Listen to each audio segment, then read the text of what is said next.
KBS 열린 토론.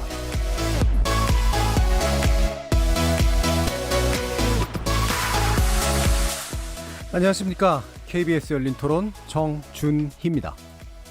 일본과 관계가 이제 좀 소원한 틈을 타서 도발은 물론 러시아가 이제 국경을 넘어온 거는 맞는데 쉽지 않은 문제인 것 같아요. 한일 관계가 이렇고 또 대부분이 이제 자국의 이익을 위해서 한반도에서의 어떤 발판을 마련하는 그런 느낌. 독도에 관련돼서 왜 러시아가 그렇게 들어왔을 때 우리가 정상적인 대처를 했음에도 불구하고 일본에서 우리 독도인데 왜 너네가 공격을 하냐는 얘기를 들었을 때 너무 안타까웠어요. 서로 간의 실리를 추구하는 외교전을 좀 해야 되지 않을까 하는 생각이 들어요. 항상 열강 속에 우리가 있었잖아요. 지정학적으로 자국의 이익을 위해서 굉장히 첨예하게 이번이 한번 이번 기회를 통해서 제대로 볼 수 있었다. 역시나 조심하고 준비도 잘하고. 러시아, 중국의 입장에서도 한반도에 뭔가를 자기들이 취하고 싶은 게 있으니까 그 일을 했을 거 아니에요. 대한민국은 어차피 그런 지정학적인 장점과 단점을 가지고 있어요. 어렵죠. 절대 쉬운 건 아닌데 슬기롭게 극복해 가야죠.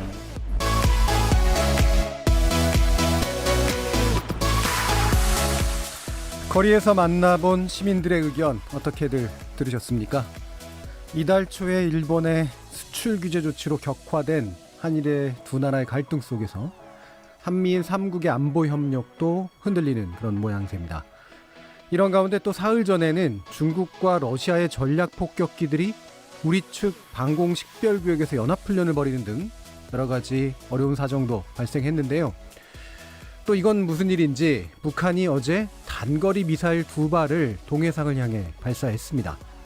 판문점에서 북미 정상이 만난 지 25일 만이라서 대체 그 속내가 뭔지 의아함이 찾아들지 않을 수 없습니다. 그래서 열린 토론에서는 이번 주에 집중 논의하고 있는 일본에 대한 대응 방향 시리즈 세 번째 시간으로 한일 갈등과 동북아 안보 어떻게 볼 것인가라는 주제를 마련했습니다. 일본은 물론 한미 외교 안보 그리고 국방까지 네 분의 전문가 모시고 한반도 상황 토론해 보겠습니다. KBS 열린 토론은 여러분과 함께 만듭니다. 청취자분들도 토론에 참여하실 수 있는 방법 안내해 드리겠습니다. 문자로 참여하실 분은 샵 9730 누르시고 의견 남겨주시면 되고요. 단문은 50원, 장문은 100원에 정보 이용료가 붙습니다. KBS 모바일 콩, 트위터 계정 KBS 오픈을 통해서도 무료로 참여하실 수 있습니다. 청취자 여러분이 KBS 열린 토론의 주인공입니다. 청취자 여러분의 열띤 참여 부탁드리겠습니다. KBS 열린 토론 지금부터 출발합니다. 살아있습니다. 토론이 살아있습니다. 살아있는 토론, KBS 열린 토론. 토론은 라디오가 진짜입니다. 진짜 토론, KBS 열린 토론.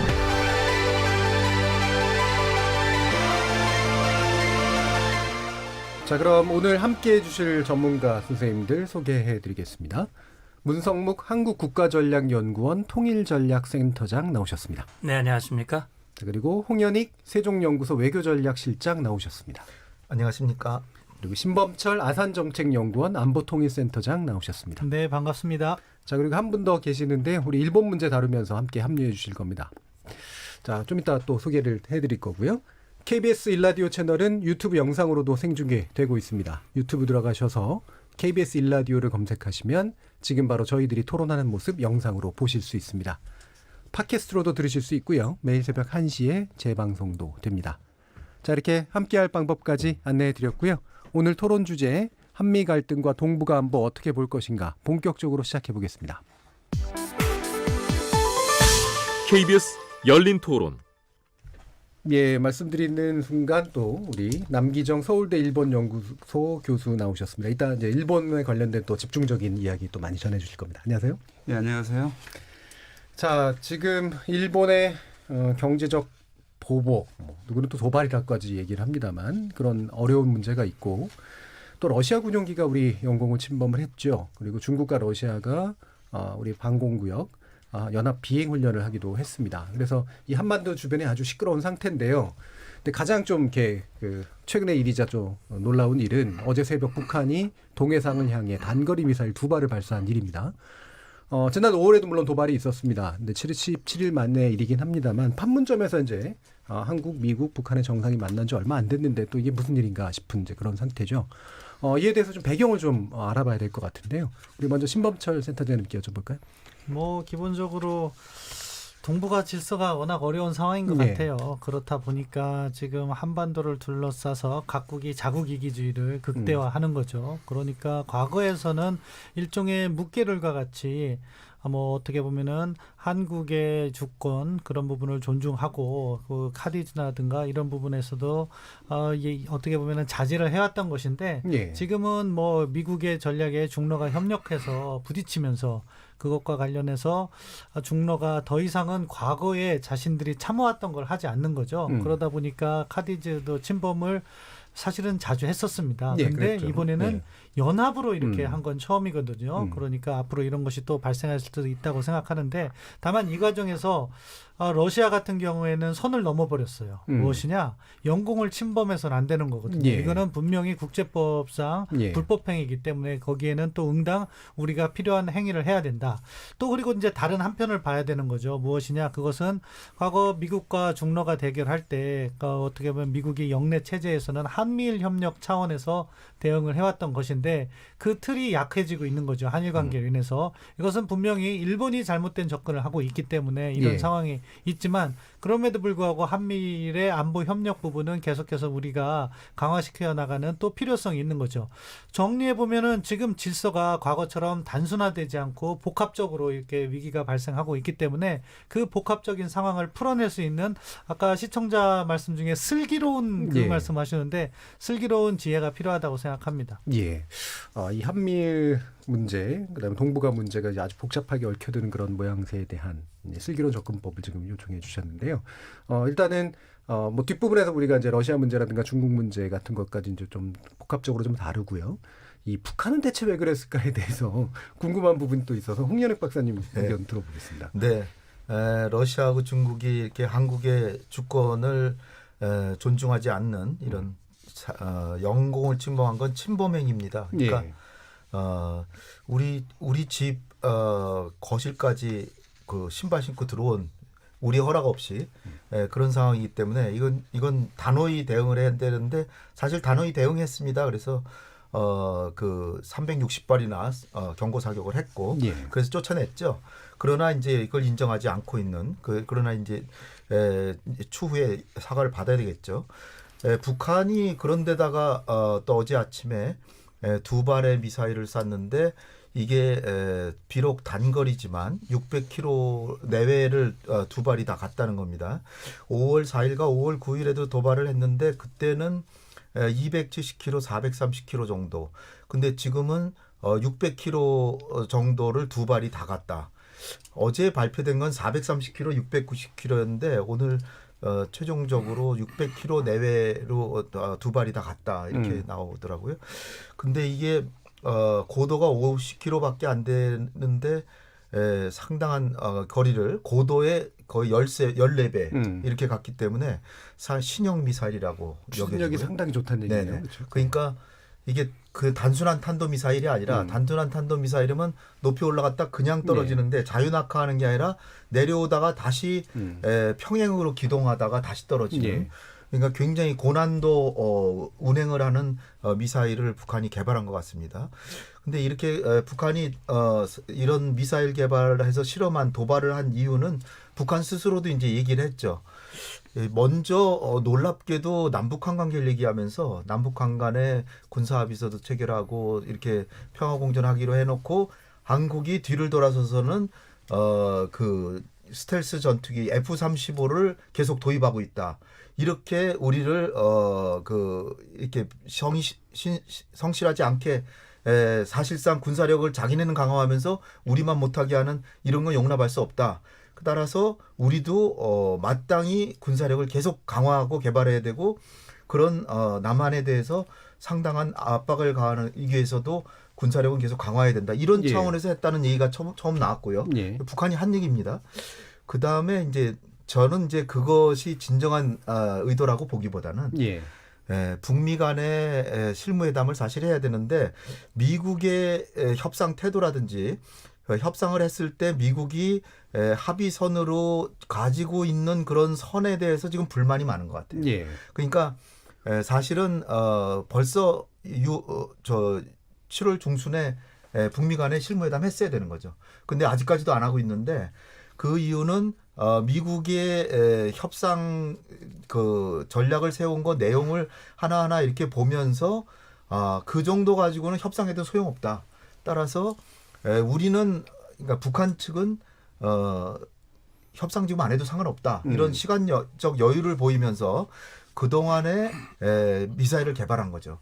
그리고 이제 이게 거꾸로 보면은 저는 가장 큰 이유는 오히려 그 미사일 기술 개발한 걸 테스트 해봐야 되기 때문에 한 것이 아닌가 이렇게 보고요. 예.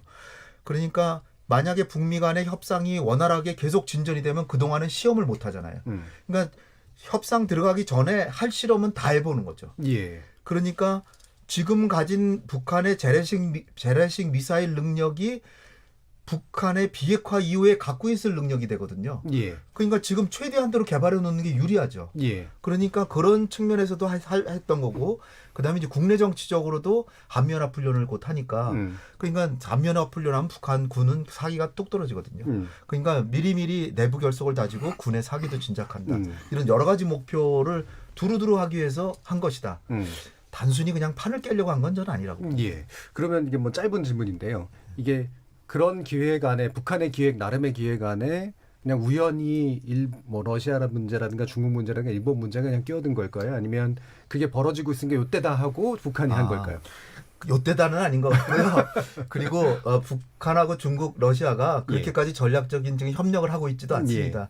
그리고 다 청취자께서 다 아시겠지만 한미연합훈련은 매년 여러 차례 하지만 북중 간에, 북러 간에는 연합훈련은 한 번도 6.25 전쟁 이후에 해본 적이 없습니다. 예. 그렇기 때문에 어떻게 보면 북한 입장에서 보면 한미연합훈련이라는 건 그들이 보기에는 이상한 거다. 예. 자기네들도 중국하고 동맹인데 자기네는 안 하는데 한미연합훈련은 왜 이렇게 작정하냐. 이런 상황입니다. 예, 예. 그 부분은 이제 또 좀 이따가 한번 여쭤보고요. 문성구 센터장님 예. 또 군사 전문가이시기도 하고 전략도 전문가이시기도 하시니까 아까 이제 무기에 관련된 이야기를 했잖아요. 굉장히 좀 발전된 무기의 형태다. 이게 우리한테 어떤 영향이 좀 있다고 보시나요? 예, 그러니까 이제 북한이 어떤 의도로 미사일 발사했느냐 하는 부분인데 저는 이제 그 말씀을 드리기 전에 작년 4월 27일 김정은 위원장이 평화의 집 판문점 평화의 집에 와서 문 대통령께 그렇게 얘기를 했거든요. 그동안 새벽잠을 많이 설치셨는데 앞으로는 새벽잠 설치시는 일이 없도록 해드리겠습니다. 라는 그런 얘기를 한 적이 있어요. 북한이 가장 자주 쓰는 말 중에 하나가 민족공조, 우리 민족끼리 이런 거거든요. 우리 지금 대한민국이 어렵잖아요. 일본하고도 어렵고.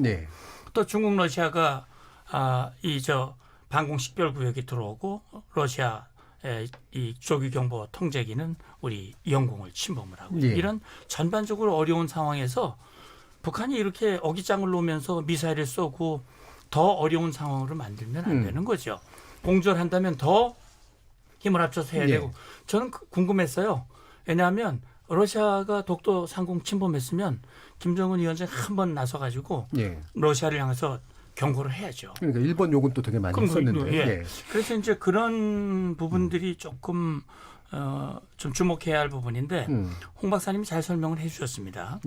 김정은 위원장이 작년 1월 1일, 2018년 1월 1일 신년사를 통해서 그런 얘기를 했습니다.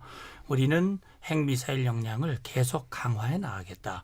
그건 이미 대화의 방침을 세워놓고도 대화가 진행되는 동안 미사일 발사나 핵실험은 안 하지만 내부적으로 역량을 강화하는 일은 계속 하겠다는 거거든요. 그렇죠.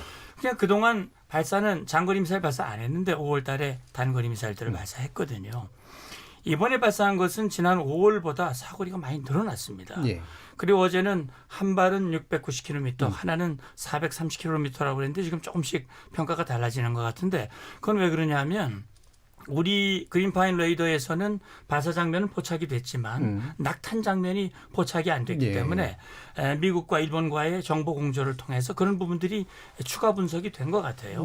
자, 그렇다면 북한은 지금 기존에 있었던 스커드라든지 스커드 ER이라든지 노동이라든지 이런 기존의 미사일은 액체 이 연료를 바탕으로 한 것이고 그거는 사실 기습적인 발사가 어려운 거란 말이죠. 준비 과정이나 이런 예. 거. 그러니까 북한이 지금 미사일 발사를 하는데 연료 체계를 고체화. 그다음에 이 비행의 궤적을 탄도미사일은 일정한 게 올라가서 정점에서 떨어지니까 요격이 된단 말이죠. 예. 그러면 공격 효과가 없는 거죠. 그런 것을 회피 기동을 하면서 요격을 피하고 타격 능력을 높이는 이런 데 집중을 하는데 여기서 우리가 주목해야 할 부분은 그런 겁니다. 말씀하신 대로 트럼프 대통령은 거리도 짧고 작고 우리 별로 신경 안 쓴다 그랬지만 예. 실제 어제 690km는 원산 호도반도에서 직선 거리로 남쪽으로 하면 제주도까지 예. 포함이 되거든요. 한반도에 포함된다. 그러니까 거죠. 예. 결국 우리로서는 우리가 지금 가지고 있는 패트리엇이라든지 미군의 이 사드라든지 이 체계를 가지고 이 신형 북한의 미사일을 제대로 방어할 수 있겠는가, 요격할 수 있겠는가 하는 부분들을 면밀히 검토하고 한미 간의 공조하에 그걸 억제하고 타격할 수 있는 그런 대비책이 전 마련돼야 된다고 보고 우리 군은 아마 그런 대비를 할 겁니다. 예. 우리 측면에서 분명히 또 남한에게 가지고 있는 의미가 굉장히 큰 것 같은데요. 신발도 센터장님. 예, 제가 보통 질문을 하면 예. 어르신한테 질문해서 제가 처분되지만 엉뚱한 질문을 답을 한 것 같습니다. 죄송합니다. 두 가지 첨언을 드리고 싶어서 그런데요. 하나는 먼저 이제 성능 부분과 관련해서 이렇게 저고도로 나가는 신형 미사일이기도 하고 우리 한국 전역을 이렇게 커버할 수 있는 것도 있는데요. 이걸 갖다가 전략적으로 사용하려면은 북한의 후방 지역에서 발사를 하잖아요. 예. 그럼 아주 근접할 때까지 우리가 포착을 못 해요. 왜냐하면은 원곡률로 인해 가지고 멀어질수록 높은 고도밖에 못 보거든요. 예. 그러니까 그 점도 상당히 위협적이라는 거 하나 하고요. 다른 하나는 의도와 관련해서는 홍현익 박사님 말씀에 전적으로 동의하는데 아무튼 북한이 지금 연합군사훈련을 갖다가 계속 문제 삼고 있잖아요. 그 부분은 어떻게 보면 비핵화 협상을 보다 유리하기 위한 핑계다. 왜냐 작년과 같은 경우에는 사실 UFG 훈련이라고 해서 더 크게 했고 그런데 우리는 이번에는 북한의 입장을 고려해서 이름도 바꾸고 상당히 조율해서 작게 하거든요. 그럼에도 불구하고 문제를 삼는다는 것은 뭐 작년에는 정상회담 그대로 하고선요. 예. 아무래도 홍현익 박사님 말씀하신 것처럼 비핵화 협상에서 보다 유리한 위치를 점하기 위해서 미국을 압박하는 수단이다. 그렇게 예. 생각합니다. 아무래도 그 부분이 가장 클 것 같은데 남기정 교수님께 또 이 부분 여쭤봐야겠네요. 일본이 이제 요 사태에 대한 반응을 보이는 방식도 사뭇 좀 달랐고요. 이게 지금 한국하고 전개되고 있는 과정에서 또 어떤 의미를 갖는다고 볼 수 있을까요? 네, 우리가 명백하게 뭐 탄도 미사일이라고 얘기한 거에 비해서 일본은 지금 예의 분석 중이다. 뭐 이런 식으로 좀 반응을 했어요. 조금 기대했던 거하고는 약간 다른 반응이죠. 이거는 제가 보기에는 제가 보기 참여 선거 이후에 아베의 입장을 좀 반영하고 있다고 봅니다. 즉 북일 국교 정상화라고 하는 거를 염두에 두고 있었고 거기에서 너무 이 북일 관계를 좀 긴장시키는 방향으로 가는 거는 좀 조심스럽다 이런 의도가 있다고 봅니다.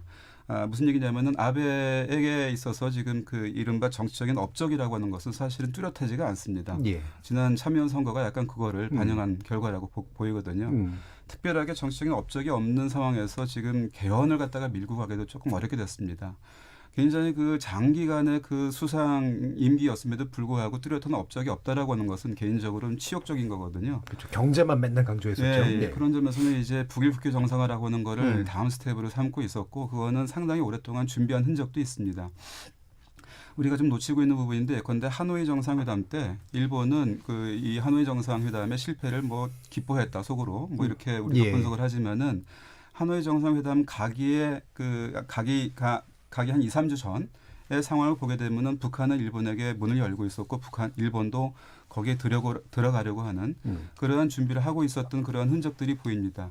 그러니까 하노이 이후를 대비해서 일본은 북한과 관계를 틀려고 하는 그런 노력들을 했다라고 하는 점도 있었거든요. 근데 그것의 연장선에서 보게 되면은 지금 특히 한국과 일본이 각을 세우는 상황에서 남북 갈라치기를 통해서 일본이 북한에게 레버리지를 갖겠다라고 하는 생각은 어쩌면 자연스러운 전략적인 사고가 될 수 있습니다. 그런 상황에서는 이 사태를 갖다가 좀 관리를 하면서 일본이 이 한반도 문제에 비집고 들어가는 그러한 문을 좀 열겠다라고 하는 생각이 있을 수 있겠고요. 그런 점에서는 위기 관리로 들어갔다고 저는 봅니다. 네. 자, 그러면 지금 아까 잠깐 제가 또 홍 박사님께 여쭤보려고 그랬던 게 이게 되게 단순한 바보 같은 질문인지 모르겠습니다만 북한은 이제 늘 한미 연합 훈련을 문제 삼아서 이제 이야기를 하잖아요. 근데 이게 한국의 관점에서 우린 일상적인 건데 왜 이거를 빌미로 잡지라고 얘기할 수 있는데 또 이제 또 북한의 입장에서 자기네들은 무기 실험하는 게 자기네들 일인데 그거 너희들은 그걸 빌미를 잡고 우리에 대해 위협적인 행동을 하는 한미연합훈련 같은 경우는 분명 문제 있는 거 아니야. 이렇게 굉장히 시각차가 또 나름 있을 수 있는 부분인 것 같거든요. 그 요거는 어떻게 이해를 하는 게 좋을까요? 그렇죠. 지금 얘기하신 것처럼 자기네들은 중국하고 동맹이지만 그건 연합훈련 한 번도 하질 않았거든요. 예. 근데 한미 간에는 큰 거 두 번, 봄, 가을, 3월, 8월 두 번 하고 그다음에 또 작은 훈련도 또 여러 번 하거든요. 그러니까 북한 입장에서는 이건 연합으로 북한에게 그 군사적 압박을 가하는 행동이다. 예. 이렇게 이제 그들이 보는 거죠. 근데 이제 우리로서는 왜 그럼 한미연합훈련을 자주 하느냐? 6.25 전쟁 때도 미군이 있었다가 49년에 다 철수하고 미군이 없으니까 북한이 남침했잖아요. 근데 북한의 동맹국인 중국과 소련은 북한하고 접경이란 말이죠. 근데 우리는 미국이 동맹국이 태평양 저 멀리에 있어서 도와주려고 해도 한참 걸렸잖아요. 예. 그러니까 우리는 국가안보상으로 상당히 그 북한에 비해서 동맹국이 멀리 있기 때문에 예. 수시로 훈련을 하지 않으면 이게 그 지원군이 오는 거 이런 것도 연습을 안 하면은 상당히 그 차질이 생길 염려도 있고 그리고 지정학적으로 주한미군이 비록 28,500명 있지만 북한이 서울과 북한 간의 거리가 여의도에서 개성공단이 1시간이면 차로 갈 수 있을 정도니까 아주 가깝잖아요. 예. 그러니까 물밑듯이 내려오면은 자칫하면은 수도를 방어하기도 쉽지 않을 수도 있어요. 그런 상황에서 미국이 멀리서부터 와야 되니까 주한미군이 있는 것이고. 예. 근데 주한미군도 북한에는 중국군이 없는데 왜 있느냐 이런 식인 거죠. 예. 그러니까 서로 인식의 차가 있기 때문에 우리가 한미연합훈련하는 거를 우리는 당연시하지만 북한은 당연시하지 않는 것을 최근에 탈냉전 이후의 안보 개념으로는 상호안보라 그래서 우리가 한미연합훈련하면은 북한이 안보 위협을 느끼고 북한이 미사일을 쏘면 우리가 안보 위협을 느끼고 그러니까 예. 서로 간의 상대방의 안보 딜레마 상황을 고려해서 그 상대방의 안보 딜레마를 완화시켜주는 행위를 상호적으로 해가면 서로 간의 평화가 온다. 이런 개념으로 해야 남북한 간에 되는데 예. 한미훈련은 당연한 것이다라고 그냥 왜 그런 거 가지고 왜 시끄러운 소리 하냐 이런 식으로만 하면은 한반도의 평화는 정착되기는 전 쉽지 않다. 따라서 그런데 이제 우리가 따질 수 있는 건 그거죠. 한미연합훈련을 하는데 북한은 핵을 개발했잖아요. 예. 그러니까 우리가 얘기할 수 있는 건 핵을 완전히 포기하면 한미연합훈련을 획기적으로 줄이거나 아니면 상당히 그 강도를 낮출 수 있다. 예. 이런 정도의 마음은 가져야 북한도 핵을 포기할 수 있지 않을까. 예. 그런 식으로 예. 미래지향적으로 생각하면 상호안보란 논리는 굉장히 우리에게 도움이 되는 예. 논리가 될 수 있습니다. 예. 문성구 센터장. 이게 지금 정 박사님 말씀 설명을 좀 잘해 주신 것 같습니다. 이제 다만 제가 조금 더 보태서 말씀을 드리면 예. 결국 한미동맹이 생긴 거는 북한의 6.25 남침이 있었기 때문에 예. 동맹이 생긴 거거든요. 이후에 끊임없는 연습을 한 것은 북한이 정전협정이 체결된 이후에도 끊임없는 도발을 했잖아요. 셀 수 없는 68년에도 그랬고 76년 그 후에도 수많은 도발을 했습니다. 그런데 한미연합연습은요. 북한을 공격하는 연습이 아니거든요. 북한이 공격해 왔을 때 어떻게 효과적으로 방어할 것인가 하는 방어 연습입니다. 그런데 북한은 한미연합연습, 주한미군을 계속 문제 삼은 것은 결국은 주한미군과 한미연합연습, 다시 말하면 한미동맹의 고리를 끊어내고 느슨하게 해야 그들이 6.25 전쟁 이전부터 가지고 있었던 대남 전략, 그 목표를 달성할 수 있는 거거든요. 예. 그렇기 때문에 주한미군 나가라고 그러고 연습을 중단하라고 그러고 결국 그것이 북침을 위한 주둔이고 북침을 위한 연습이기 때문에 그걸 명분으로 핵을 개발하고 미사일을 발사했단 말이죠. 예. 자, 그렇다면 결국은 작년에 비핵화 협상이 시작이 되면서 트럼프 대통령이 김정은 위원장을 배려해서 한미연합연습 중단하겠다 그랬거든요. 예. 작년부터 UFC 연습 안 했고요. 그러니까요. 금년 들어서 예. 중요한 연습이 다 중단됐습니다. 이름만 바꿔서 19-1, 19-2 이렇게 동맹 연습인데 이거는 이 전력이 전개하는 연습이 아니란 말이죠. 예. 그냥 토상 연습이에요. 컴퓨터로. 이걸 가지고 문제를 삼는다고 하는 것은 이거는 말이 안 되는 얘기거든요. 예. 그런 차원에서 북한이 자기들이 위협을 느낀다. 사실 6.25 전쟁 정전협정 체결한 이후에 한국과 미국이 북한을 한 번도 공격한 일이 없는데 그걸 가지고 자기들이 위협이다 그렇게 말하는 것은 어불성설이지요. 예. 제가 볼 땐 그렇습니다. 알겠습니다. 자, 그러면 그 아까 이제 그 신범철 센터장님도 말씀 주신 그런 부분이기도 하고 전반적으로 보면 어쨌든 지금 이제 협상에서 유리한 고지를 점하기 위한 어떤 노력이다라고 얘기를 하는데 지금 미국은 한편으로는 침착한 반응을 보이면서 또 미국 의회나 민주당 쪽에서는 다시 이제 강경론이 나오는 그런 분위기죠. 이 신 센터장님 보시기에 이게 어떤 식의 전략적 효과가 실제로 있을 거라고 생각하세요? 뭐 트럼프 행정부를 압박하는 건 있을 거예요. 왜냐하면은 지금 북한도 알고 미국도 압니다. 단거리 탄도미사일을 발사했을 경우 이것은 유엔에 가져가지도 않고 그냥 끝나는 문제라는 걸 알고 있죠. 그런데 북한이 단거리 탄도미사일을 발사했을 때 트럼프 행정부가 느끼는 부담감은 뭐냐? ICBM이나 지난번 잠수함 공개한 것처럼 SLBM을 만약에 거기서 발사를 하게 되면 그것은 트럼프 행정부가 자랑하는 대북 정책의 성과가 사라지게 되는 거예요. 그렇게 되면은 결국 대선 과정에서 반대 민주당으로부터 엄청난 공격을 받을 수 있는 그런 어떻게 보면 근거를 제공하는 게 되는 거죠. 그러니까 트럼프 행정부가 부담을 갖는 거죠. 거기에 또 북한이 아주 참 전략적인 행보를 하는 것이 김정은 위원장이 4월 12일 날 최고인민회의 시정연설에서 이야기한 게 저는 일관성 있게 지켜지고 있다고 보는데 뭐냐, 연말까지 기다리겠다고 했어요. 그럼 뭐냐, 연말까지는 ICBM이나 SLBM은 쏘지 않겠다는 거예요. 완전 위협되는 그렇죠. 그런 건. 미국이 제대로 된 협상안을 갖고 오기를 기다리겠다는 거죠. 근데 만약에 미국이 안 갖고 오면 그때 북한이 할 수 있는 게 뭡니까? 그때 ICBM과 SLBM을 쏘는데 연말 지나서 연초가 되면 상당히 대선 과정에서 중요한 시기예요. 왜냐하면 2월 3일부터 미국의 아이오와 코커스에서 본격적인 경선이 시작되거든요. 그러니까 트럼프 행정부를 최대한 압박하는 효과는 있다. 그렇기 때문에 트럼프 행정부는 계속해서 이것을 평가절하 하잖아요. 실무회담하고 뭐 단거리 미사일은 스몰띵이다 이렇게 이야기를 하는데 내부적으로는 고심할 수 있을 것이고 뭐 트럼프 행정부를 반대하는 사람들은 뭐 그런 부분에 있어서 트럼프 행정부를 비난하고 있는데 그래도 외교는 뭐 어차피 행정부가 주도를 하는 거기 때문에 아마 연말까지 이런 밀고 당기기가 지속될 것으로 생각합니다. 그럼 우리 홍영학 박사님, 우리 정부 입장이 제일 난감해진 건 맞는 것 같아요. 어느 쪽이든 뭐 나름대로 이득이나 손해나 이런 것들은 있겠지만, 그래서 지금 우리 정부가 이 부분을 어떻게 돼야 되는가? 뭐 일단 쌀 5만 톤을 북한 수령 거부했고, 이게 군사합의 위반인 건 또 맞고, 지난번에 도발에 대해서 이제 어정쩡한 태도를 보였던 것도 사실인데 이번에 어쨌든 이제 도발이라고 표현을 쓰고 있는 상태이긴 하죠. 우리 정부는 뭐 이런 북한의 말 한마디에 일희일비할 필요가 없고요. 뭐 8월 5일부터 8월 21일까지 한미연합훈련은 예정대로 지금 하는 걸로 돼 있고요. 조금 뭐 실무회담이 좀 늦춰지더라도 빨리 한다라고 꼭 좋은 것만도 아닙니다. 지금 북한의 입장은 미국이 이렇게 조금씩 흘리고 있는 협상에 있어서의 기본 입장이 북한 마음에 안 든다는 거죠.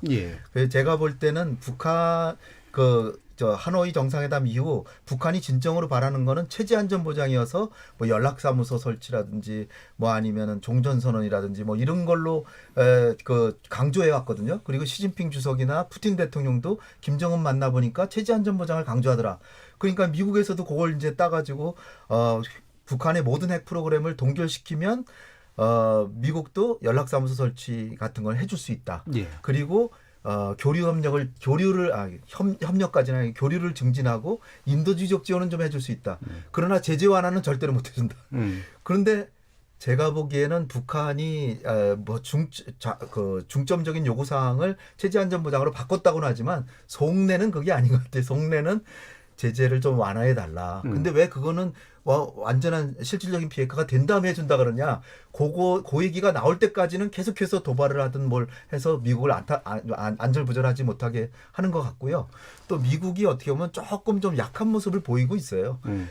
미국이 계속해서 협상을 하자 그러는데 북한은 거기에 답을 안 하고 있는 거거든요. 그러니까 북한이 마치 협상에 있어서 갑행세를 하고 있는데 여기서 미국이 어느 시점에 가서는 더 잘못하다가는 도발의 정도가 지나쳐서 대북 정책 성과가 훼손되겠다.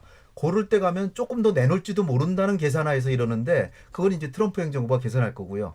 우리 정부는 쌀 5만 톤을 주는데 북한의 사실 쌀 수요량이 지금 100만 톤이 넘어요. 그래서 5%밖에 안 되기 때문에 만약에 한 20만 톤 준다 그랬으면은 절대로 저 안 받겠다고 못할 거라고 봅니다. 예. 5만 톤이 제가 볼 때는 북한이 사실은 큰 양인데 북한의 수요가 너무나 많이 부족하니까 그거 5만 ton 받아도 해결되는 게 아니니까 배짱을 부리는 거죠. 그리고 예. 북미 간의 진전이 있으면 그건 자동으로 온다. 그래서 쌀을 안 받는다 이런 식으로 지금 어떻게 보면 목리를 부리고 있는데요. 예. 그리고 뭐 훈련한 것도 뭐 F-35를 들여오니까 했다. 그리고 남한은 꿈 깨지 마라. 그리고 남북 간에 교류협력 없다. 뭐 이렇게 하는데 우리가 여기서 초조한 모습을 보일 필요는 없다고 봅니다. 예. 그래서 조금 느긋한 마음으로 가지고 오히려 미국과 북한 간의 협상이 잘 진행되는데 전념해서 그것이 되면 자동으로 북한은 또 다시 나올 겁니다. 예. 우리 정부가 어떻게 해야 되는가의 문제는 또 뒤에서 우리 이제 중국 동북아 문제 전반을 다루면 다시 한번 또 의견들 여쭙도록 하고요.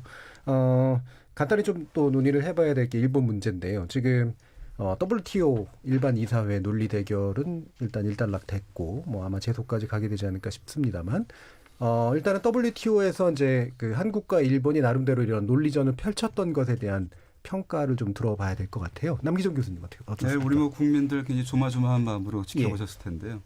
뭐 우리 대표단 매우 잘 싸웠고요. 뭐 소기의 성과를 올렸습니다. 예. 네, 이게 뭐 어떻게 보면은 그 한일 간의 이른바 뭐 역사 전쟁이라고 하는 그러한 전쟁이 벌어진 가운데 뭐 최초의 전투라고도 할 수 있는데 거기서는 뭐 소기의 성과를 올린 것이기 때문에 어느 정도 우리 국민들이 그거에 대해서 뭐 자긍심을 갖는 거는 뭐 이해가 갑니다. 근데 그렇다고 해서 이제 뭐 일종의 유포리아, 뭐 환희에 이르는 그러한 것은 좀 경계해야 되겠습니다. 예. 그러니까 뭐 대첩이라고 부르고 싶은 마음도 저는 이해가 갑니다만 실제로는 조금 그 점에서는 경계가 필요하다 이렇게 봅니다. 역사에서 비유를 하는 거는 굉장히 조심스럽습니다만 저는 이 신미양요, 병인양요를 거치면서 외국의 제국주의 세력에 대해서 대항할 수 있겠다라고 하는 그러한 자신감 이게 좀 지나쳤던 것이 오히려 우리에게 이게 대비할 수 있는 시간을 갖다 갖지 못했다라고 하는 그런 과거의 그러한 그 역사적 사실에서 우리가 좀 교훈을 얻어야 되겠다는 생각이 듭니다. 우리 지난번에 WTO에서 그 후쿠시마와 인근 주변에 그 수산물과 관련해 가지고도 좋은 이 결과를 얻었었지요. 그러니까 그런 거에 그 힘입어서 우리가 굉장히 그 자신감을 가지고 일본에 대항할 수 있다라고 하는 그런 그 논리를 갖다가 우리가 갖춘 거는 굉장히 환영할 만한 일이고 좋은 일인데요. 예. 사실은 이거는 그 이 WTO에서의 이 논박이라고 하는 것은 이 지금 벌어지고 있는 전투의 일부분이고 그것도 본전은 아닙니다. 예. 본진이 나간 그런 것은 아닙니다.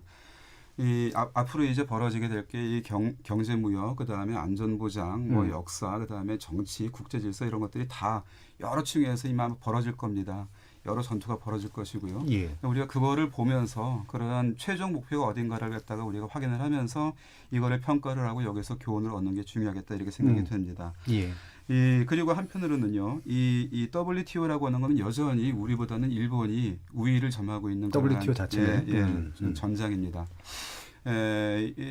지금 현재 특히 트럼프 대통령이 나와서 미국 우선주의라고 하는 것을 주장하기 시작하면서부터 이 WTO의 이른바 자유무역 질서를 옹호하는 국가들이 상당히 네트워크를 강화시켜가면서 협력하고 있는 구도가 만들어지고 있고 동아시아에서도 지금 사실은 일본은 미일 동맹을 중심으로 사고하면서도 영국이나 프랑스 또는 독일을 끌어들여서 동아시아에서도 그런 네트워크를 짜고 있는 게 지금의 현실입니다. 인도태평양의 한편에서는 그게 벌어지고 있습니다.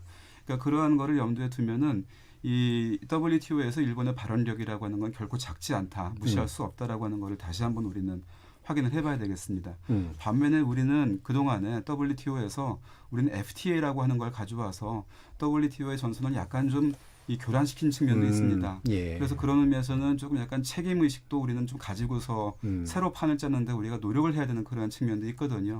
그러니까 우리가 기대할 수 있는 부분도 있지만 우리에게 그 굉장히 어려운 그러한 과제를 갖다가 WTO가 앞으로는 계속 던질 가능성도 있다라고 하는 걸 염두에 두고 너무 이렇게 유포리아에 빠져서 앞으로도 뭐 모든 전투에서 우리가 이길 수 있을 거라고 하는 낙관은 금물이라고 저는 생각이 듭니다. 그러니까 앞으로도 이러한 그 상황에서 우리가 몇 차례 이러한 전투를 벌일 것이라고 하는 거를 우리는 염두에 두고 있어야 되는데요. 다만 우리가 여기에서 한 가지 더 이 교훈으로 얻을 건 뭐냐면은 일본의 논리로 일본을 자승자박하게 만들었다라고 하는 점에서는 우리가 조금 교훈을 삼을 것도 있다고 봅니다. 그러니까 그 얘기는 뭐냐면은 우리가 앞으로 싸워야 할 전장에서는 그 논리로 싸워서 우리가 이길 수 있을 수도 있다라고 하는 겁니다. 그러니까 다른 논리를 가져와 가지고 전선을 흐릿하게 한다거나 아니면 뭉뚱그려 가지고 거기서 우리가 쓸데없는 힘의 낭비, 에너지를 다른 데서 쏟을 필요가 없고요.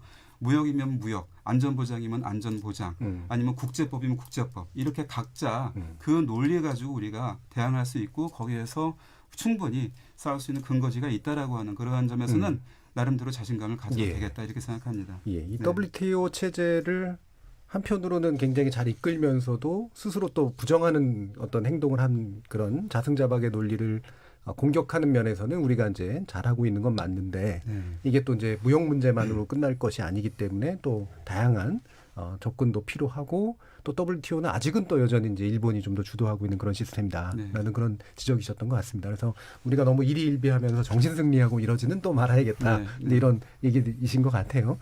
일본 또 관련해 가지고 이제 전체 동북아 문제를 살펴보는 것은 좀 이따 이제 중러 문제 함께 또 다루면서 이따가 또 말씀을 나눠보도록 하겠습니다. 한일 갈등과 동북아 안보 어떻게 볼 것인가? 이 전반부 토론에서는 단거리 미사일을 발사함으로써 또 북한이 이 판에 끼어든 이 상태에 대해서 그 파장 어떻게 봐야 할지 그리고 한일 갈등까지 포함해서 한번 짚어봤습니다. 후반부 토론에서는 한미일 안보 균열 속에서 동북아 안보 질서 재편을 노리는 중국과 러시아 관계 그리고 거기에서 우리가 어떤 전략을 채택해야 될지 함께 토론해 보겠습니다. 여러분께서는 KBS 열린 토론과 함께하고 계십니다.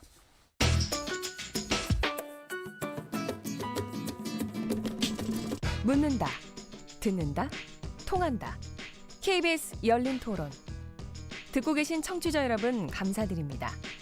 들으면서 답답한 부분은 없으신가요? 궁금한 점은요? 그렇다면 함께 토론에 참여하시죠. 유료 문자 샵 9730을 이용하시면 됩니다. 단문은 50원, 장문은 100원의 정보 이용료가 있습니다. 스마트폰 어플리케이션 KBS 모바일 콩을 통해서도 무료로 참여하실 수 있습니다. KBS 열린 토론은 언제나 열려 있습니다. 듣고 계신 KBS 열린 토론은 매일 밤 1시에 재방송됩니다. 자, 그럼 지금부터 전반기 토론이 진행되는 동안 청취자들께서 보내주신 의견 몇 가지 들어보겠습니다. 정의진 문자캐스터. 네, 안녕하십니까. 문자캐스터 정의진입니다. 한일 갈등과 동북아 안보 어떻게 볼 것인가라는 주제로 청취자 여러분이 보내주신 문자 소개해드리겠습니다. 먼저 콩 아이디 0230님. 요즘 정세가 구한말 조선과 비슷한 듯 싶어요. 우리는 우군 하나 없고요. 제갈공명 같은 지략이 필요합니다. 살아남아야 훗날을 도모할 수 있으니까요. 콩 아이디 5432님. 미, 중, 러, 일 모두 믿어서는 안 됩니다. 자국의 이익을 위해 남의 나라를 침략하는 나라들입니다. 국산 무기로 이들을 이길 수 있는 군사기술과 군사력이 필요하다고 봅니다. 힘이 없으면 100년 전과 같은 일이 또 일어날 수도 있습니다. 힘이 없어서 또다시 내 가족이 외세에 유린당하고 빼앗기는 일이 생기면 안 됩니다. 콩 아이디 0464님. 일본의 경제보복이란 말은 조금 빗나간 느낌입니다. 우리가 잘못한 게 없기 때문에 보복이란 표현은 적절치 않다고 봅니다. 보복이 아니고 경제 침략입니다 해주셨고요. 콩 아이디 4075님. 이제와 부품 산업 육성에 힘쓴다고 하던데 그게 하루아침에 되는 일이 아니라는 걸 우리 모두 잘 알고 있습니다. 조용히 국력을 키워야 합니다 라고 보내주셨네요. 네, KBS 열린 토론. 지금 방송을 듣고 계신 청취자 모두가 시민 농객입니다. 청취자 여러분들의 날카로운 시선과 의견 기다립니다. 지금까지 문자캐스터 정의진이었습니다. 뭐든지 이야기해. 날 이해시키려고 해봐. 서로의 대화가 하나 되길 기대해. KBS 열린 토론.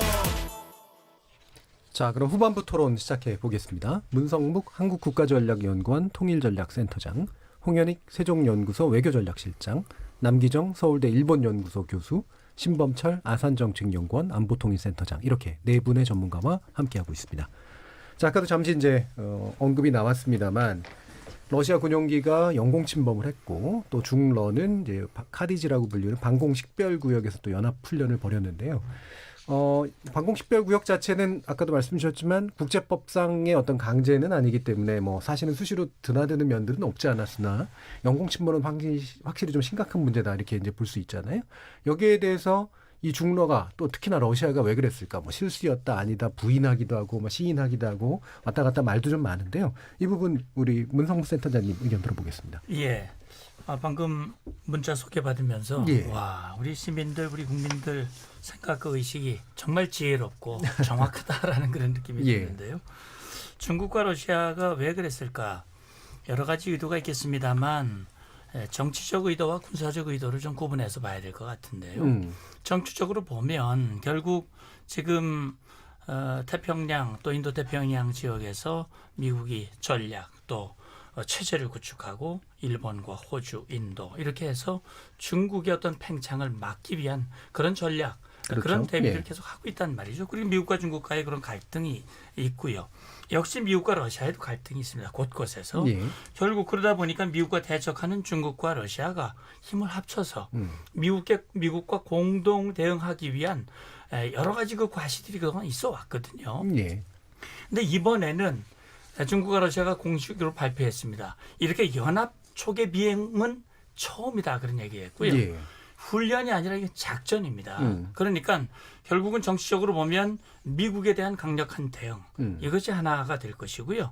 그다음에 미국의 대응에 미국의 그런 조치에 일본과 또는 한국이 같이 협력해서 가면 별로 좋은 일이 없을 것이다라고 하는 것을 보여주는 측면이 있는 것이죠. 예. 군사적으로 보면 결국 나중에 어디에서 충돌이 될는지 알 수 없지만 사실 이 한반도와 일본 그 사이 대한해협과 동해 이쪽 지역에서 충돌이 일어날 경우 결국 이곳에서 중국과 러시아가 힘을 합쳐서 미국과 일본에 또는 한국과 여기에 대응하기 위한 그런 실제 군사작전에 대비하기 위한 정보 획득 그다음에 그런 행동을 했을 때 미국과 일본과 한국의 반응이 어떠한지 그다음에 중국과 러시아가 동시에 기동을 하면서 그 과정에서 이 역량을 높이는 예. 그런 군사적인 의도가 있는 것이죠. 그럼 이 시기에 왜 이런 일이 있느냐라는 부분인데 사실은 북한이 핵실험하고 미사일 발사하고 그런 도발을 했을 때 미국은 한국과 함께 일본과 함께 특히 동해 지역에서 강력한 무력 시위, 예. 전략자산의 전개 이런 것들을 했거든요. 한미연합연습. 작년부터 안 하잖아요. 안 하니까 이 힘의 공백 이걸 최대한 활용을 하는 거죠. 거기에다가 한국과 일본이 갈등하고 있습니다. 그러니까 한미일, 한일 간의 그 느슨해진 고리 그걸 비집고 들어와 가지고 이런 행동을 보이고 있는 것이 아니냐라는 그런 생각이 드는데요. 예. 저는 그 비행 궤적을 보면서 이게 사실은 한반도가 과거 수천 년 동안 중국은 한반도 우리 거였는데 6.25 전쟁 이후에 미국의 영향력이 남쪽에 지배를 하고 있고 그래서 결국은 한반도에서 미국의 영향력을 제거하고 싶은 것이 중국과 러시아의 의도고 그건 북한의 생각과 일치하는 것이고 예. 결국 이번에 이런 행동이 단순히 방공식별구역의 침범이라든지 우리 영공의 침범만으로 볼 일이 아니다라고 하는 측면에서 우리가 유의해서 대처를 해야 될 것 같습니다. 그럼 이제 말씀 들어보면 그 한미일 어쨌든 삼각 동맹 하에서 지금 약간 느슨해진 부분들은 분명히 있는 것 같은데, 근데 그게 이제 일부러 이제 북한과 협상을 위해서 일부러 안 하고 있는 측면도 있고, 근데 한미나 미일 사이에 특별한 문제가 있어 보이는데 한일 사이의 문제가 이제 이 삼각 동맹에서의 약간의 균열점을 만드는 측면은 분명히 있는 것 같거든요. 그러면 그게 정말로 느슨해졌다라고 판단하는 건가요? 아니면 한번 정말 얼마나 느슨한지 건드려 보는 건가요? 결국 두 가지 같이 있을 수 있는 거죠. 예. 근데 사실은 저는 이런 생각도 들어요. 중국과 러시아의 이 침범 행위, 그 다음에 북한의 미사일 발사가 어떻게 보면 우리에게는 참 어려운 상황이기도 하지만 반대로 보면 그걸 계기로 해서 한국과 일본이 이번에 한일 외교장관이 통화를 하고 또 북핵 수석 대표들이 통화를 하고 또 한국과 일본이 지소미아 다시 말하면 한일 정보보호 협정에 의해서 정보를 교환하고 이런 일들이 실제 있었거든요. 예. 이번 이 과정을 통해서 어떻게 보면 그것이 반대로 한국과 일본의 느슨해진 고리를 다시 결속시키는 그런 어떤 반사 효과도 있지 않나라는 생각도 듭니다. 예. 이 문성무 센터장님 이 부분 언급에 대해서 우리 남기정 교수님은 어떻게 보시나요? 네, 저는 이번 사태에 대해서 일본이 아마 가장 곤혹해 하고 있는 게 아닐까 하는 생각이 듭니다. 일본의 딜레마를 좀 드러냈다고 할까요? 이 방공식별 구역이라고 하는 것은 이 일방적인 선언이기 때문에 일본도 선언할 수 있는 것입니다. 그래서 이번에 이 카디즈라고 하는 거는 자디즈이기도 합니다. 이 독도 주변에서도 그렇고요. K는 한국, J는 일본인 거죠. 그러니까 한국의 방공식별 구역이기도 하지만 일본의 방공식별 구역이기도 합니다. 근데 우리는 이 기민하게 대응을 해서 나름대로 잘 대처를 했습니다. 그럴 수 있었습니다. 그렇지만 일본은 여기에서 딜레마가 생겨납니다.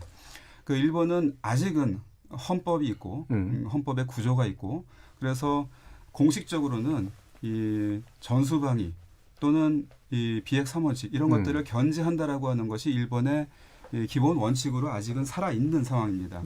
그렇기 때문에 이 영공이면 몰라도 이 일본의 방공식별 구역이라고 하는 것을 건드렸다고 해서 일본이 거기에 대해서 대응한다라고 하는 것은 헌법이 규정하고 있는 것을 넘어서는 그런 행동이기 때문에 일본은 거기에 기민하게 대응할 수가 없는 상황입니다. 과거에도 계속 그래왔나요? 그렇죠. 그런데 이게 미일 동맹이라고 하는 거에 그 한계라고 하는 걸 그대로 보여주는 거죠. 그리고 일본이 못 가는 사이에 그럼 미국은 와가지고 대응해 주느냐라고 하는 그러한 한계를 노정해 준 거죠. 드러내 준 거죠. 그러니까 이런 상황에서 일본은 딜레마를 안게 되는데 거기에 대한 대응은 두 가지가 있을 수 있습니다. 헌법 개정을 하는 방법과 외려 그렇죠. 그다음에 이러한 방식이 그 미국과 공조해서 이른바 국익을 갖다가 공조화시키면서 미일 동맹으로 가려고 하는 것이 한편으로는 안심이 되면서도 중국과 러시아를 적대시하게 되었고 중국과 러시아가 행동을 했을 때 거기에 대해서는 또 유효하게 대응하지 못하는 일본의 한계라고 하는 걸 또 드러내니까 이 한편으로는 헌법 개정으로 가고 싶은 그러한 이 동력이 더 강화될 수도 있는 반면에 또 어떤 그 생각들이 일본에서 일어날 수 있냐면은 역시 다자주의라고 하는 건 아직은 일본이 기댈 수 있는 그러한 그 안보 틀일 수도 있겠다라고 하는 마음도 일본 안에 좀 있을 수 있는 겁니다. 그러니까 이러한 딜레마를 일본에게 지금 제기했다라고 하는 게 오히려 일본에서는 대놓고는 얘기는 못하지만 내면적으로 지금 고민하고 있을 그러한 상황이라고 저는 생각이 되네요.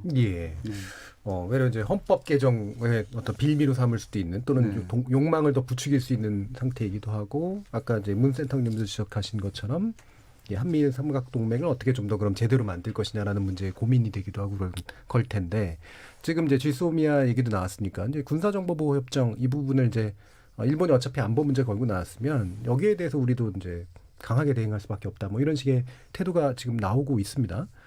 여기에서 미국, 그러니까 지금 중러 관계 문제랑 이 지소미아 문제까지 걸고 넘어져 있는 이 상태를 미국은 어떻게 보고 있는 걸까, 신사장? 미국은 한미일 협력이 강화되길 바라겠죠. 그렇게 하기 위해서는 한일 간의 관계 개선이 필요하다.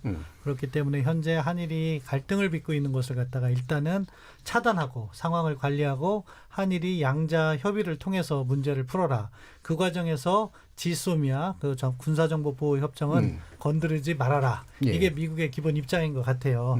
그런 부분에 있어서 이제 과제는 우리 정부도 사실은 한때는 지소미아를 카드로 꺼낼까 하다가 이번에 뭐 볼트 나서 그 이후부터는 카드로 사용하진 않는 것 같아요. 더군다나 이번에 북한 미사일 발사로 인해서 한일 간의 정보 교류의 유용성도 확인했기 때문에 지소미아 문제는 안정적으로 해결이 될 것 같습니다. 그럼에도 불구하고 하나 과제가 남아 있는 거죠.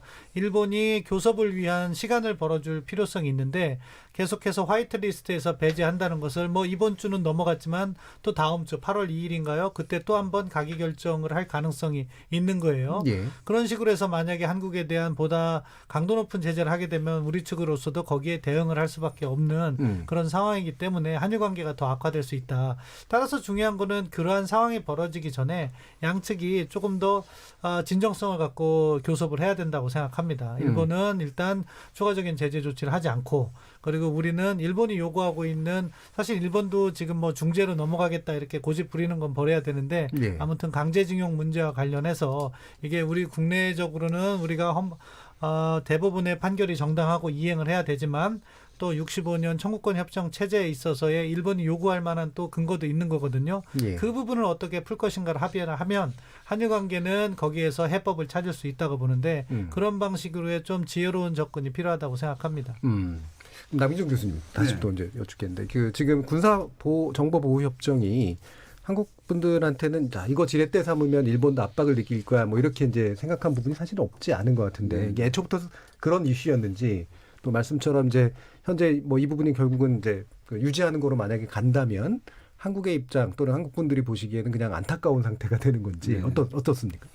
우리도 역시 딜레마에 있다고 봅니다.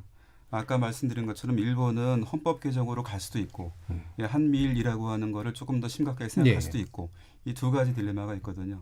근데 우리로서는 역시 일본이 헌법 개정으로 달려가는 것도 이것도 문제일 수도 있는데 한미일이라고 하는 것도 우리는 이걸 상대화하면서 나가는 게 또 한편으로는 한반도 평화 프로세스일 수도 있거든요. 근데 한반도 평화 프로세스를 진행하기 위해서는 한미일이 너무 또 이렇게 견고해지는 것도 또 한반도에서 새로운 질서를 만들기 위해 굉장히 어려운 그러한 환경이 될 수 있습니다. 그러니까 우리도 역시 어려운 그러한 딜레마에 설 수밖에 없는 상황인 것 같습니다. 그리고 또 한편으로는 사실은 이 한미일 관계에서 미국을 끌어들이는 그런 상황에서 우리가 항상 유리했던 것만은 아니거든요. 미국 예컨대 볼턴이 지금 왔었을 때도 저는 두 가지 입장을 가지고 왔었을 거라고 봅니다. 그 백악관의 입장과 국무부의 입장. 백악관의 입장에서는 한미일이 조금 잘 됐으면 좋겠다라고 하는 그런 생각을 갖겠지만 국무부는 아마 미일 동맹을 중심으로 해서 그 밑에 한국을 놓으려고 하는 그러한 생각을 가지고 왔었을 것입니다. 그러니까 만일에 국무부의 입장이 더 강한 것이었다면 제가 보기엔 이거는 어떻게 보면 워싱턴의 이 주류라고 볼 수 있겠는데 그런 입장을 가지고 왔었으면 우리는 좀 곤혹스러운 입장이 있었을 것이고 어쩌면은 뭔가 대가를 갖다 크게 치르는 그러한 방향에서 이 미국을 상대하지 않을 수 없었지 않았을까 이런 생각도 좀 듭니다. 지금 우리 토론이 약간 좀 균형에서 약간 벗어난 것 같은데요. 제가 지금 크게 문제의식을 느끼는 게 뭐냐면은 한미일 일변도로 좀 흐르고 있다 이렇게 보여요. 지금 3년 전에 우리가 쥐소미아를 체결했을 때 이거는 체결하지 말았어야 될 거를 체결한 거거든요. 왜냐하면은 일본이 독도에 대해서 영토 야욕을 보이고 있는데 그런 나라하고 정보 교류를 한다는 것 자체가 우리로서는 굉장히 이거 있을 수 없는 일이고 첫 번째로 두 번째로 이 다른 나라와의 정보보호협정과 달리 한일 정보보호협정은 북한을 대상으로 명백히 못 박아놓고 있어요. 이게 대한민국 수립 이후에 어느 정부도 북한을 대상으로 한일 간에 협력을 한 적이 없습니다. 이런 상황이고요. 그다음에 더욱 더 심각한 것은 이 쥐소미아를 체결함으로 인해서 중국이 자연히 우리의 적으로 등장하고 있어요. 우리의 대한민국의 국익은 절대로 중국하고 적이 돼서는 안 됩니다. 근데 쥐소미아를 체결함으로써 자연히 우린 적이 됐고 거기다 사드까지 배치가 되고 하는 상황에서 우리는 완전히 중국으로부터 지금 배척받고 있잖아요. 지금 사실 음으로양으로 얼마나 많은 손해를 받습니까?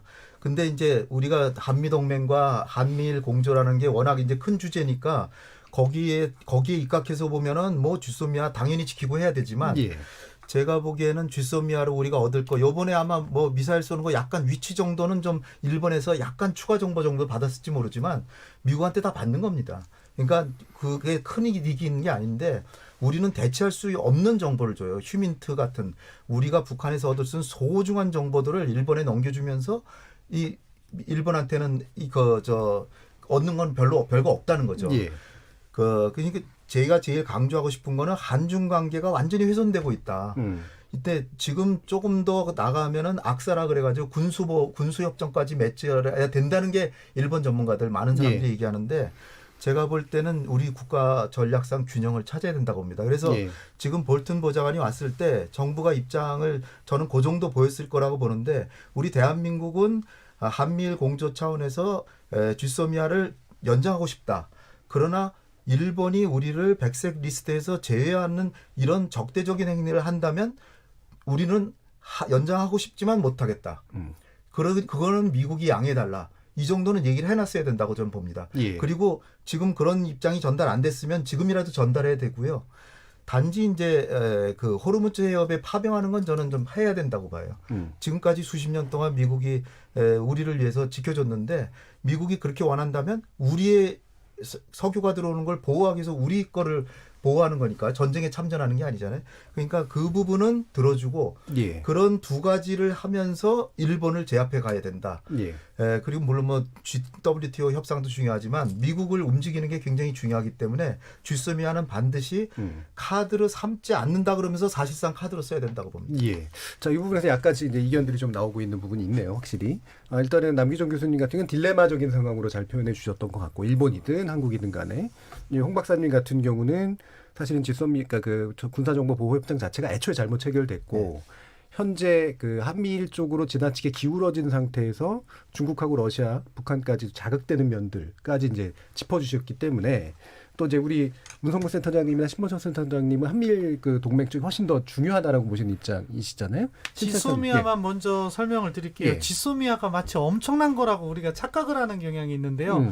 홍 박사님 좋은 말씀 많이 해주셨는데 우리가 아주 중요한 정보를 넘겨줘야 된다. 안 주면 그만이에요. 지소미아는요 어떤 정보를 주라는 조약이 아니고 그냥 서로 교환한 거에 대해서 제3국에 유출하지 말자는 그 어떤 예. 그 정보보호 협정인 거죠. 그래서 우리가 이 정보는 감춰야겠다 그러면 안 주면 그만해요. 우리도 안 주면 일본도 우리한테 좋은 정보 안 주겠죠. 그렇기 때문에 협력의 수준은 한일 간의 필요에 따라서 조정하는 거고요. 지소미아의 실체는 그런 것을 제3국에 유출하지 말자 하는 것이 실체고, 그렇기 때문에 이번에 독도 영공을 침공한 러시아하고도 우리가 지소미아가 있습니다. 그런 걸 보면 사실 너무 이 지소미아를 크게 이렇게 심각한 문제라고 생각하면 안 된다는 생각입니다. 일단은 그러면 제가 한 말씀. 예, 그러니까 제가 뭐 말씀드리기 전에, 그러니까 홍 박사님은 좀 이따 말씀하시긴 할 텐데, 그 지적하신 문제 중에 이제 북한을 대상으로 지금까지 우리 정부가 일본과 이런 식의 이제 협정을 맺은 적은 없다라는 지적을 하셨었잖아요. 이 부분에 대해서는 어떻게 보십니까? 근데 한미일 안보 협력의 요체는 결국엔 북한 아닙니까? 북한의 핵미사일 그것에 대응하기 위해서 한미일 안보 협력이 발전되어 왔기 때문에 사실은 뭐 그것 자체는 또 우리에게도 필요한 거고. 근데 한미일 안보 협력을 하려면은 정보가 빨리 순환돼야 되는데 한미 간에는 그런 부분이 돼 있기 때문에 문제가 없는데 한일 간에는 그런 그 정보 교환의 보호 협정이 안 돼 있어 가지고 정보를 못 꺼냈어요. 그렇기 때문에 그걸 효율적으로 하기 위한 플랫폼이 지소미아고, 그렇기 때문에 지소미아가 마치 엄청난 거다? 저는 아니라고 생각합니다. 한미일 협력을 하기 위해서도 필요한 거라고 생각합니다. 홍 박사님. GSOMIA를 체결한 결정적인 계기는 박근혜 정부 때 지금부터 3년 전에 불과 한 달 동안에 미국의 집중적인 압박으로 인해서 박근혜 정부가 그냥 백기 들어버린 겁니다. 왜 그랬냐?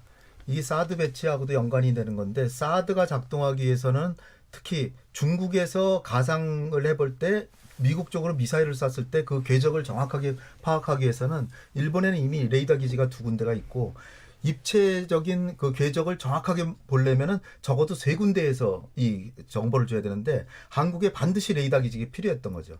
근데 그러면 왜 한일정보보호협정이 왜 필요하냐? 그 미일 간에는 원활하게 되고 한미 간에는 되지만 한일 간에도 그 교류가 돼야만 순간적인 그 교류를 통해서 위치를 정확하게 파악한다는 거예요. 그러니까 결국은 미국의 안보를 위해서 한일정보보호협정이 체결된 겁니다. 결정적인 계기는. 따라서 만약에 GSOMIA가 별거 아니라면 미국이 그렇게 압박을 가할 이유가 없어요. 그러니까 삼각 간의 호혜적이고 협력적인 게 아니라 사실은 미국 주도적인 거다. 미국과 일본을 위한 거죠. 사실 중국이 한국에다 미사일을 쏘겠습니까? 그러니까 중국하고 일본, 우리는 중국을 적대시하고 있지 않잖아요. 일본은 그러나 경쟁하고 있고 미국은 완전히 세계적인 경쟁하고 있고, 그런 상황에서 우리는 하고 싶지 않은데, 왜냐하면 하게 되면 중국하고 적대적 관계가 되니까. 러시아하고 맺은 사드도 북한을 겨냥했다 그러잖아요. 근데 왜 중국이 저렇게 난립니까? 뭐 중국이 저러는 거 잘하는 있는 건 아니고 비난받아 마땅하지만, 그래 현실적으로 중국이 그거를 자기네한테 적대적 행위라 그래서 우리를 애매기잖아요. 중국이 한국을 사드로 인해서 제재가 할 때 미국이 우리 도와준 적 있습니까? 사드는 미국을 위해서 무기를 갖다 놓고 우리가 중국한테 두들겨 맞는데 미국이 도와준 적이 있습니까? 국제정치의 냉혹한 현실입니다. 이런 상황에서 우리가 GSOMIA는 그러니까 깨겠다는 게 아니라 미국의 입장을 봐서 우리가 매년 갱신하게 돼 있거든요. 우리가 아무 소리 안 하면 자동 갱신되는 겁니다. 근데 만약에 일본이 적대적인 행위를 하는데 우리가 갱신할 수는 없다. 이거 얘기하는 거는 깨자는 게 아니거든요. 미국이 움직이게 만드는 거죠. 그러니까 조용히 미국을 움직이게, 우리가 무슨 GSOMIA를 카드로 삼지 않아도 움직이게 만드는 방법이기 때문에 이거는 그렇게 해야 된다 그러고, 러시아하고 한러 정보보호협정에 북한이란 말은 전혀 없습니다. 그냥 그건 그야말로 정보 교류고 예. 일본하고는 다르죠. 일본하고는 북한에 대한 정보를 교류하는 예. 거죠. 예, 알겠습니다. 자, 이거 예, 뭐 약간 이견을 좀 충돌시키는 게 좀 필요할 것 같아가지고요. 정 목사님 제일 좋아하지만 이 부분에 대해서 좀 이견을 얘기를 해야 될 것 같아요. 그러니까 지금 우리 정부가 당면한 과제는 두 가지예요. 하나는 북한 핵미사일 위협으로부터 우리를 지켜내는 일입니다. 다시 말해 우리 생명, 우리 국민의 생명과 안전을 지키는 안보 태세를 강화하는 일이에요. 그 우리 정부는 그걸 평화를 지키는 노력이라고 얘기를 합니다. 평화를 지키는 데 있어서 가장 지금 기본이 한미 동맹이고 한미일 안보 협력이거든요. 그러니까 북한 핵 문제를 또 한 가지는 북한의 비핵화를 유도하기 위한 협상이죠. 예. 이 두 가지를 같이 하고 있는데 비핵화 협상이 잘 안 되고 있어요. 즉 우리 국민들 거의 대부분이 북한이 핵을 내려놓을 거라고 생각하는 분은 아마 많지 않을 거예요. 결국은 그렇다면 북한이 핵을 내려놓기 완전히 제거하기 전까지는 핵미사일 위협은 남아 있는 겁니다. 그럼 그것으로부터 우리의 안전을 지키기 위해서 결국 우리 핵이 없으니까 미국의 핵자산, 미국의 핵우산, 이 확장 억제 이것이 중요한 것이고 그걸 수행하는 과정에서 결국 한미동맹이 중요한 것이고 한미연합 억제력 그리고 한반도 유사시에 일본에 있는 후방기지 그것이 결국은 우리의 중요한 군수기제가 되는 것이고 결국 한미일 안보협력이라고 하는 것이 한반도에서 전쟁을 억제하고 우리 안보를 지키는데 중요한 기제다. 이거는 중국과 러시아를 겨냥했다기보다는 북한의 위협으로부터 지키기 위한 기제란 말이죠. 예. 그러니까 이것은 뭐 새롭게 만든 게 아니고 오랫동안 있어 온 겁니다. 그렇기 때문에 지금으로서는 북한의 핵미사일 위협이 사라지지 않는 한 한미동맹과 한미일 안보협력은 반드시 우리에게 필요한 것이다 라고 하는 것이죠. 지소미아 같은 경우 그러면 지금 홍 박사님 주장하시는 부분은 중국이나 북한을 명확한 적으로 두고 그다음에 중국까지 자극할 수 있는 미국 중심의 그리고 일본 중심의 체제다. 이건 아니라고 보시는 거예요. 예, 그렇죠. 그리고 그다음에 사드 문제도 그렇죠. 사드도 그렇고 아까 말씀하신 대로 미국과 일본을 위한 것이라고 그랬지만 결국은 한국의 약한 부분, 한국의 기술력이라든지 정보 기술력 약한 부분은 일본으로부터 도움을 받고 일본이 부족한 부분 우리가 도움을 주고 서로에게 도움이 되는 것이기 때문에 이 협정을 체결한 것이고 또 미국이 원하는 걸 우리가 했다면 한미 동맹과 한미의 신뢰를 강화하는 겁니다. 그런 점에서 이것이 이루어진 것이고 저는 중국이 사드 문제를 가지고 우리를 보복한 것은 매우 비열한 조치였다고 생각을 하고요. 그건 좀 너무 좀 예전 거니까. 아니요. 그래서 저는요. 이 사드 배치를 중국이 그렇게 보는 거는 한반도에서 미국의 영향력을 제거하기 위한 그런 의도를 가지고 있는데 오히려 미국의 영향력이 강화되는 측면을 보이니까 그 부분에 대해서 강하게 이 반응을 보인 것이거든요. 하고 싶은 말씀 많으실 것 같긴 한데 혹시 남기정 교수님 먼저.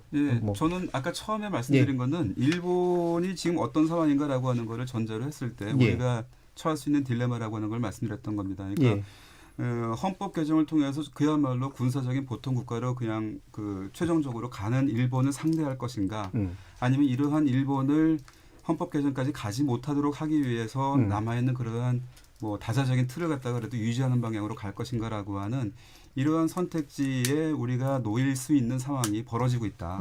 그런 거를 말씀드렸던 것이고 이 지소미아와 관련해 가지고는 저는 뭐 그런 의미에서라도 미국에 너무 이렇게 과대하게 의존하는 거는 오히려 좀 우리의 외교 입지를 협소하게 만드는 가능성도 있다라고 하는 걸 말씀드렸던 겁니다. 알겠습니다. 신사장. 사드 관련해서 한 가지만 말씀드리면 사드는 우리는 북한을 본다고 얘기하고 미국도 북한을 본다고 얘기해요. 그런데 중국은 자기를 본다고 얘기하잖아요. 그 부분이 거짓말이라는 거예요. 왜냐? 사드를 중국 쪽으로 해서 작동을 하면 그쪽으로 레이더 파장이 가요. 그럼 중국이 그걸 알 수 있거든요. 그럼에도 불구하고 중국은 그걸 갖다가 지금 북한을 보고 있는데도 그 증거도 없이 자기들을 위한 것이다 하고서는 거짓 주장을 하는데 그걸 우리가 받아줄 필요가 없다는 거죠. 플러스 중국은 한반도를 보는 S-400을 이제는 실전 배치했습니다. 그러니까 일방적인 거죠. 알겠습니다. 사드 겨냥한 미사일이 레이더망이 지금 북한을 보고 있지만 불과 4시간이면 중국 쪽으로 바꿀 수 있습니다.